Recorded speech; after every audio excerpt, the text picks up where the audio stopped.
Bom dia, vamos continuar o nosso estudo do Evangelho segundo o Espiritismo. Nós estamos no capítulo 8, item 11.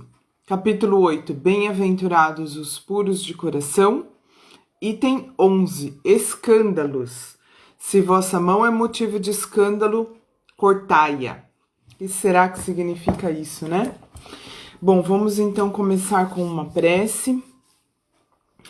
Uma prece de agradecimento por mais um dia de vida, por termos amanhecido hoje em condições de estudar, em condições de aprender, em condições de vivenciar todas as situações que nos são colocadas como oportunidades de aprendizado, que nós possamos enxergar além dos véus da ilusão quais são os verdadeiros caminhos evolutivos, quais são as verdadeiras luzes, que elas possam efetivamente iluminar nossa mente, nosso coração, para que se plasmem, para que nossos sentimentos e nossos pensamentos se plasmem em ações e palavras boas, que elevam a nós mesmos e a todos aqueles que estão ao nosso redor. Que nós possamos ser fator de soma na vida de quem se depara conosco. Que assim seja. Então vamos lá. Item 11, capítulo 8. Escândalos. Se vossa mão é motivo de escândalo, cortai-a. Aquele que escandalizar, porém, a um destes pequeninos que creem em mim, melhor lhe fora que se lhe pendurasse ao pescoço uma grande mó, uma pedra pesadíssima de moinho. Aqui tem o significado da palavra mó. É uma pedra muito pesada de moinho. Então, aquele que escandalizar, porém, a um desses pequeninos que creem em mim, melhor lhe fora que se pendurasse ao pescoço uma grande mó e o lançassem ao fundo do mar. Ai do mundo por causa dos escândalos, porque é necessário que sucedam escândalos. Mas ai daquele homem por quem vem o escândalo. Ora, se a tua mão ou o teu pé te escandalizam, cortai-o e lançai-o fora de ti. Melhor te é entrar na vida manco ou aleijado, do que, tendo duas mãos ou dois pés, seres lançado ao fogo do inferno. Tudo alegórico aqui, né, gente? Tudo simbólico. E se o teu olho te escandaliza, tira-o e lança-o fora de ti. Melhor te é enviar na vida com um só olho do que tendo dois, seres lançado ao fogo do inferno. Vede, não desprezei algum desses pequeninos, porque eu vos declaro que os seus anjos no céu incessantemente estão vendo a face de teu Pai, que está nos céus. Porque o Filho do Homem veio salvar o que havia perecido. Mateus 18, 6-11. Para mim, não sei para vocês, para mim tá muito enigmático isso daqui. Tá um pouco difícil de entender puramente as palavras de Jesus. Então, vamos nos valer aqui das explicações do Evangelho segundo o Espiritismo, para que a gente possa decifrar essas palavras de Jesus. Mas tem mais uma parte aqui que ainda é Jesus falando. E se teu olho direito te serve de escândalo, arranca-o e lança-o fora de ti. Na verdade é repetindo, só que um tá em Mateus 18, 6-11 e o outro tá em Mateus 5, 29-30. Se o teu olho direito te serve de escândalo, arranca-o e lança-o fora de ti, porque melhor te é que se perca um dos teus membros do que todo o teu corpo ser lançado no inferno. Então aqui eu estou interpretando da seguinte forma: aquilo que na tua vida, né, no teu corpo, na tua vida, é sinônimo de uma perdição, de algo que, vamos ver aqui quais são os, aqui ele está, ao que ele está se referindo quando usa a palavra escândalo, nós vamos ver, mas eu entendo por enquanto que aquilo que é ruim, aquilo que é algo que traz algum mal, né? Deve ser excluído, porque é melhor excluir aquilo que traz o mal do que a pessoa se entregar àquilo e ela inteira ser condenada, entre muitas aspas, ao fogo do inferno. Nós já conversamos aqui algumas vezes sobre isso, né? Sobre os termos utilizados. Quando Jesus utiliza o termo inferno, não é exatamente isso que ele está... Não é o inferno que nós, depois, humanos... Não é o inferno que nós, humanos, interpretamos depois das palavras dele, né?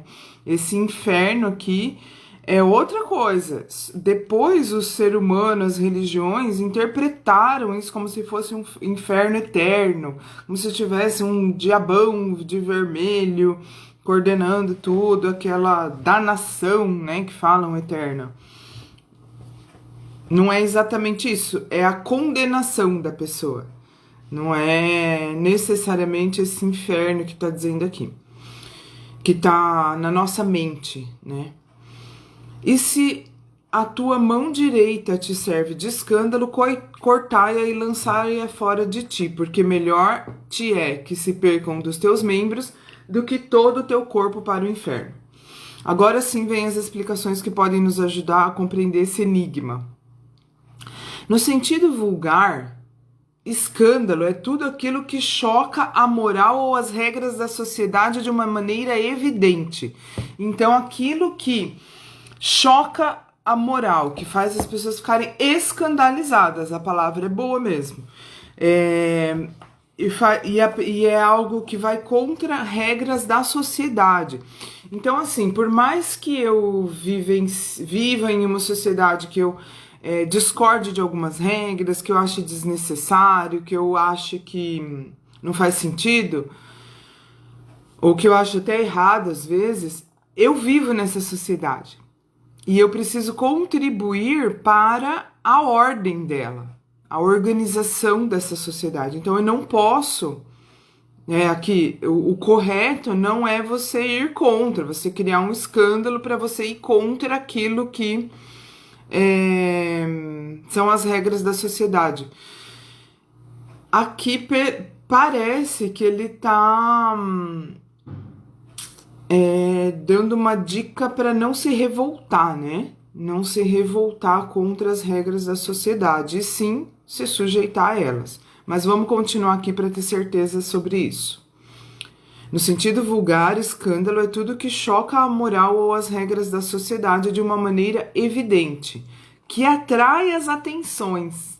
Escândalo é isso, né? Escândalo não é algo discreto, não é algo que você discorda de determinada regra da sociedade, mas você age de uma forma que age contra essa regra, mas ninguém fica sabendo, isso não chega aos olhos e aos ouvidos de ninguém e tal. O que ele está dizendo aqui é coisas que atraem as atenções. O escândalo não está na ação em si, e sim na repercussão que ela pode ter. A palavra escândalo está sempre associada à ideia de um certo tumulto e alvoroço. Muitas pessoas se contentam em evitar o escândalo, pois seu orgulho sofreria com isso. Sua reputação seria diminuída entre os homens, contanto que suas maldades sejam ocultadas, isso lhes basta e sua consciência fica tranquila. Estes são, conforme as palavras de Jesus, sepulcros caiados por fora, mas cheios de podridão por dentro, vasos limpos por fora e sujos por dentro. É muito amplo o significado da palavra escândalo, tantas vezes usada no Evangelho, e precisamos compreender o seu alcance. Escândalo não é somente o que ofende a consciência dos outros, é também tudo o que resulta dos vícios e das imperfeições dos homens, toda reação má de indivíduo para indivíduo, com ou sem repercussão. O escândalo, neste caso, é resultado efetivo do mal moral. Então, aqui, escândalo não é somente o que ofende a consciência dos outros. Então, aqui, nesse texto aqui do Evangelho, nós podemos entender que o escândalo que está se referindo aqui não é apenas o escândalo, o barraco, vamos dizer assim. Barraco é briga, mas não é só aquele escândalo que chama a atenção, não, que aquele descumprimento da lei que vem a público e que é escandaloso. Está dizendo aqui também aquilo que é contra a moral de qualquer forma, mesmo que não seja ofensivo à consciência dos outros, ou seja, não chame tanta atenção na sociedade.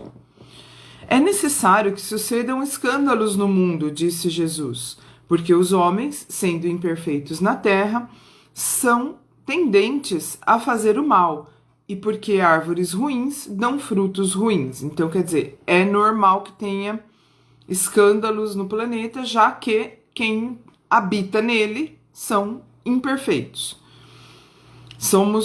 Nós damos frutos ruins porque somos árvores, né, imperfeitas. É preciso, pois, entender com essas palavras que o mal é uma consequência da imperfeição dos homens e não que exista para eles a obrigação de praticá-lo.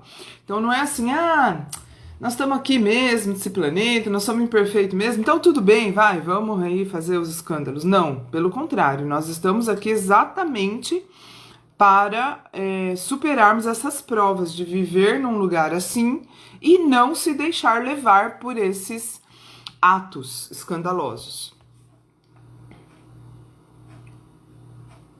Imperfeição dos homens, tá. É necessário que sucedam escândalos, pois os homens, estando em expiação na terra, punem-se a si mesmo pelo contato com seus vícios, dos quais são as primeiras vítimas e cujos males acabam por compreender e, somente depois que estiverem cansados de sofrer seus efeitos, procurarão o remédio no bem. Então, os escândalos, as coisas ruins, né? Elas existem e servem para isso, para que nós vivenciemos as situações complicadas que eles causam e assim possamos retornar ao bem, que é o objetivo final de tudo. A reação desses vícios serve, portanto, ao mesmo tempo de castigo para uns e de provação para outros. É assim que Deus faz surgir o bem e o mal, e que os próprios homens tiram ensinamentos de coisas ruins ou desagradáveis. Se assim for, poderá-se dizer que o mal é necessário e sempre existirá, e, se desaparecesse, Deus ficaria sem um poderoso meio de castigar os culpados. Portanto, é inútil procurar melhorar os homens. Eu vou fazer uma ressalva aqui, que eu não gosto muito dessa palavra castigar, que está sendo repetida várias vezes aqui. Eu prefiro, né, visualizar como consequências dos próprios atos.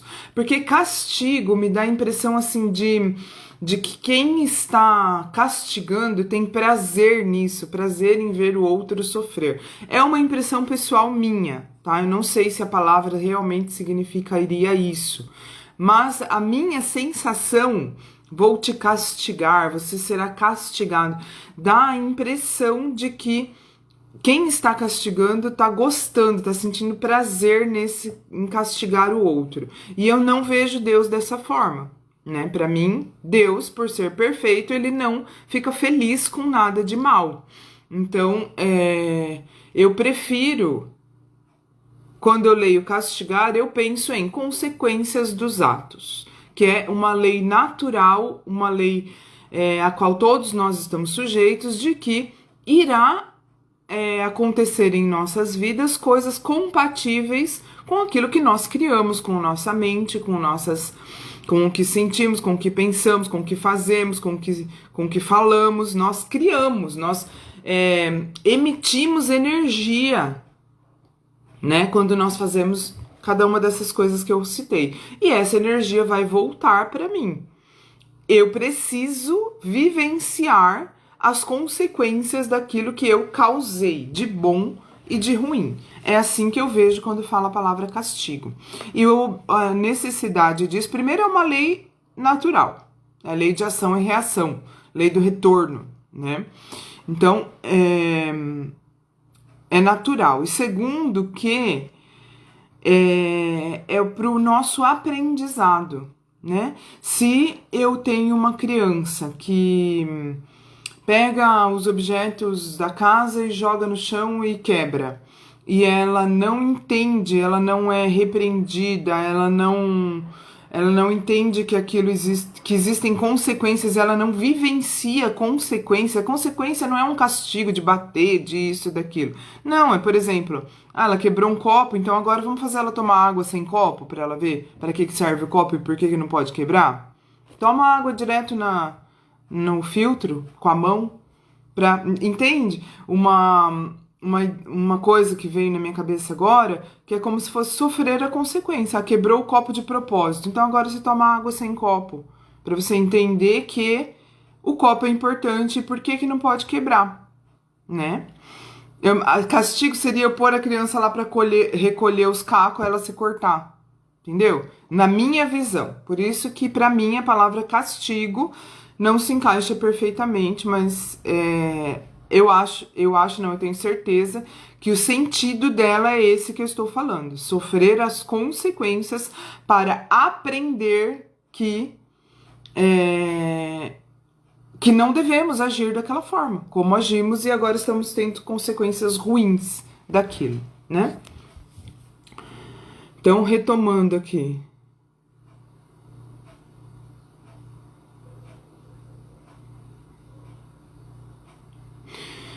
É necessário que sucedam escândalos, pois os homens, estando em expiação na terra, punem-se a si mesmo, pelo contato com seus vícios, dos quais são a primeira vítima e cujos males acabam por compreender, e somente depois que estiverem cansados de sofrer seus efeitos, é efeito do próprio mal que a pessoa causa, procurarão o remédio no bem. A reação desses vícios serve, portanto, ao mesmo tempo de castigo para uns e de provação para outros. É assim que Deus faz surgir o bem e o mal, e que os próprios homens tiram ensinamentos de coisas ruins ou desagradáveis. Se assim for, poderá-se dizer que o mal é necessário e sempre existirá, e se desaparecesse, Deus ficaria sem o poderoso meio de castigar os culpados. Portanto, é inútil procurar melhorar os homens.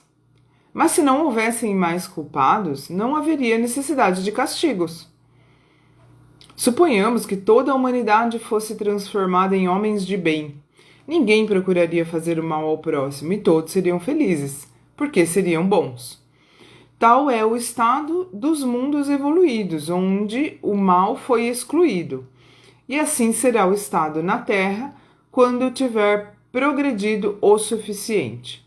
Mas então, alguns mundos avançam, outros se formam, povoados por espíritos primitivos, e que servem, por outro lado, de morada, de exílio e de lugar de expiação para os espíritos inferiores, rebeldes que permanecem no mal e que são rejeitados nos mundos que se tornaram felizes.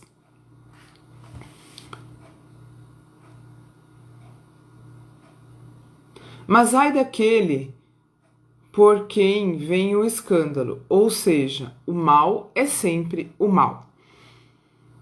Portanto, aquele que serviu de algum modo, de instrumento para a justiça divina, cujos maus instintos foram utilizados, nada mais fez do que fazer o mal.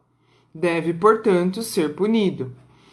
É desse modo, por exemplo, que um filho ingrato é uma punição ou uma provação para o pai que o suporta. Talvez esse pai tenha sido um mau filho, que fez seu pai sofrer e que está sofrendo como se fosse a pena de talhão. Mas o filho não terá desculpas por proceder assim. Por sua vez, poderá ser castigado, tendo filhos rebeldes ou de qualquer outra maneira.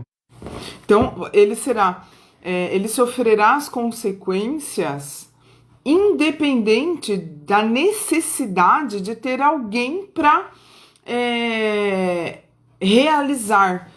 Ou seja, vamos imaginar aqui uma situação. Uma pessoa, ela está previsto no planejamento reencarnatório dela que ela precisa morrer de uma forma violenta num acidente. Então, ela vai... Aí ela tá na estrada dirigindo e vem um outro carro que tem um motorista embriagado e esse motorista embriagado causa um acidente e aquela pessoa desencarna. Não o embriagado, o outro que já estava previsto que ia desencarnar de uma forma violenta num acidente. Aí você diz assim, nossa, então o embriagado foi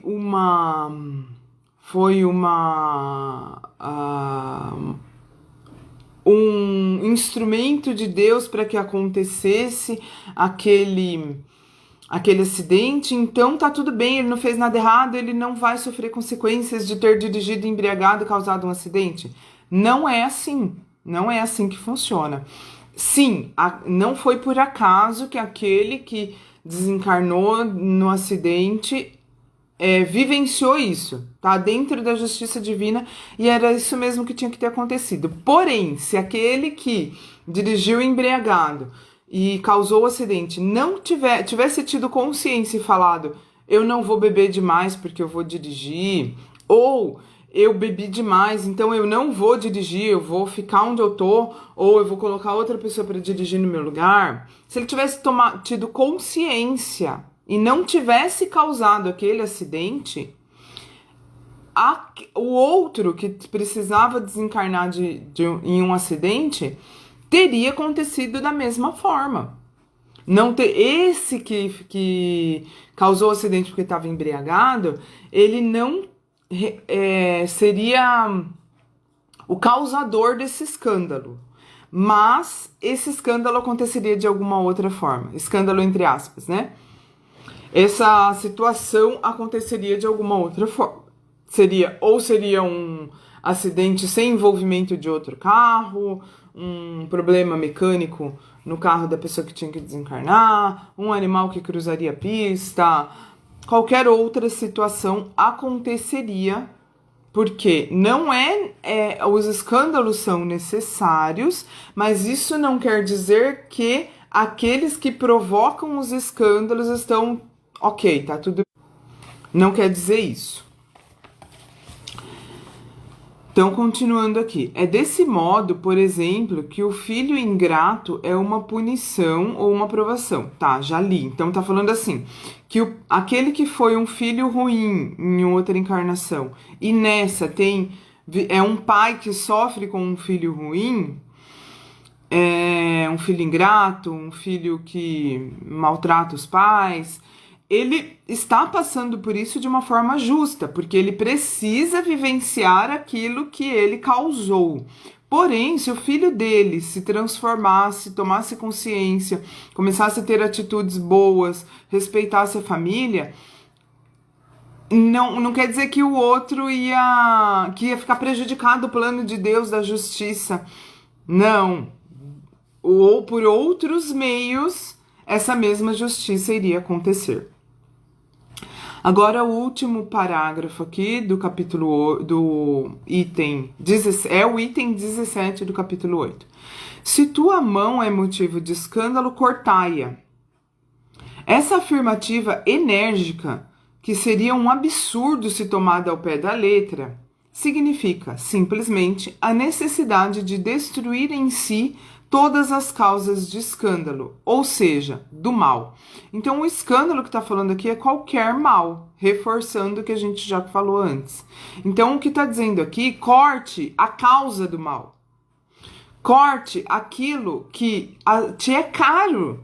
Você gosta do seu olho, você gosta do seu braço, você gosta da sua mão, você gosta da sua perna, que são as coisas que Jesus está dizendo para, entre aspas, cortar. Então, você gosta daquilo que você vai cortar. Você quer aquilo para você.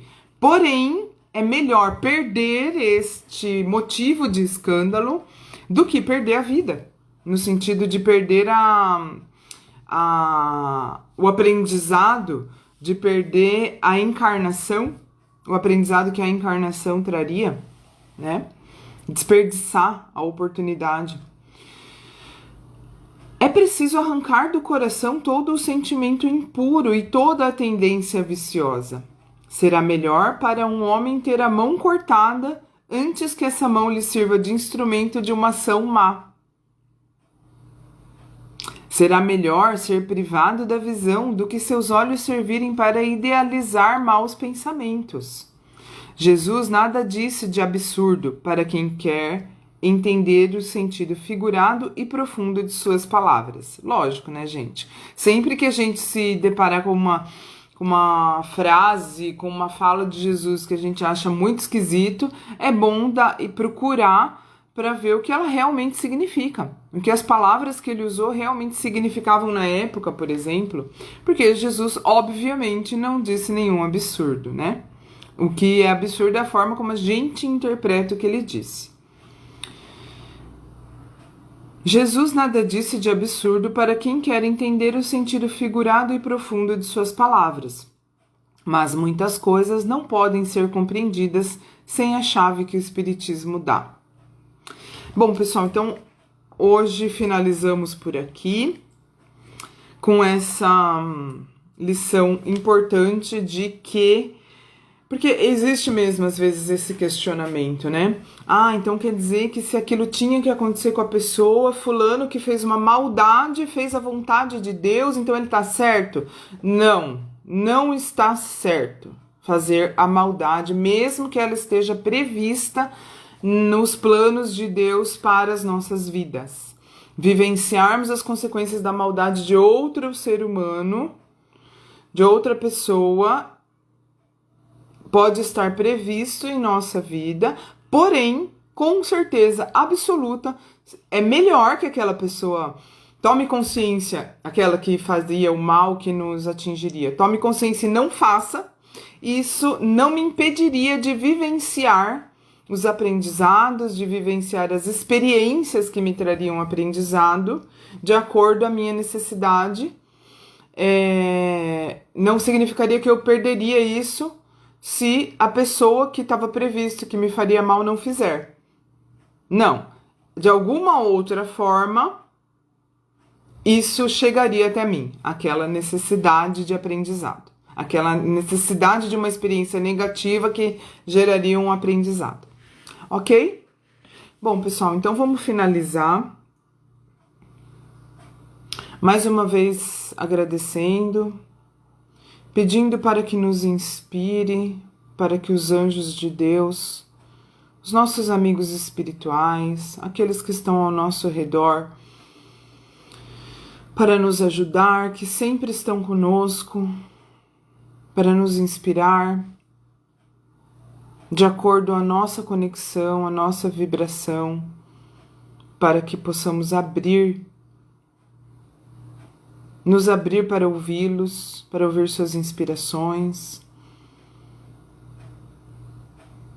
que nós possamos nos sentir sempre amparados, acompanhados, orientados, que nós possamos distinguir aquilo que devemos e não devemos fazer, que nós possamos visualizar de forma clara os caminhos que devemos seguir. Que assim seja. Até amanhã. Ótimo dia. Isso, viu? Uma ação de causa e efeito, isso mesmo. Um ótimo dia para vocês. Tchau, tchau.